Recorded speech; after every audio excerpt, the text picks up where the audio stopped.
আসসালামু আলাইকুম। কেমন আছেন সবাই? আশা করি ভালো আছেন। এই যে ভিডিওতে যেই লোকটাকে দেখতে পাচ্ছেন যে উনি হচ্ছে মাথায় করে এই লাগেজ নিয়ে যাচ্ছে। হ্যাঁ, বাংলাদেশে এটা যদি হচ্ছে বাংলাদেশ এয়ারপোর্টে হতো তাহলে হচ্ছে বিশ্বাসযোগ্য ছিল যে হচ্ছে বাংলাদেশ এয়ারপোর্টে, ঢাকা এয়ারপোর্টে ট্রলি অনেক সময় থাকে না, ঠিক আছে নিতে পারে। কিন্তু এটা তো কেলিয়া one international airport Kuala Lumpur.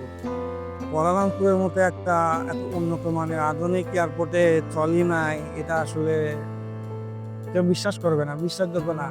Even আমি নিজেও ২ বার বাড়িতে গেছে আসছি। এখানে নিচে উপরে এভেইলেবল যেখানে সেখানে ট্রলি থাকে। তারপরেও এরা মাথায় করে নিয়ে যাচ্ছে। আসলে কিছু বলার নাই। আমাদের সম্মান যদি আমরা নিজেরা হচ্ছে রাখতে না পারি, অন্যরা কিন্তু এমনিতে কেউ কাউকে সম্মান দেয় না, দিবে না।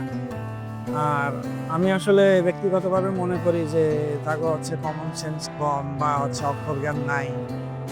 এই সমস্ত লোকজনের আসলে বিদেশে না পাঠানোই উচিত।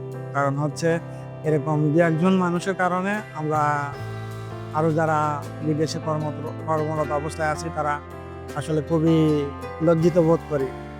আমরা আসলে এখানে চলতে ফিরতে এই দেশের মানুষ আমাদের খুবই হেয় করে। খুব ছোটভাবে দেখে। এটা আসলে খুব দুঃখজনক, কিছু বলার নাই।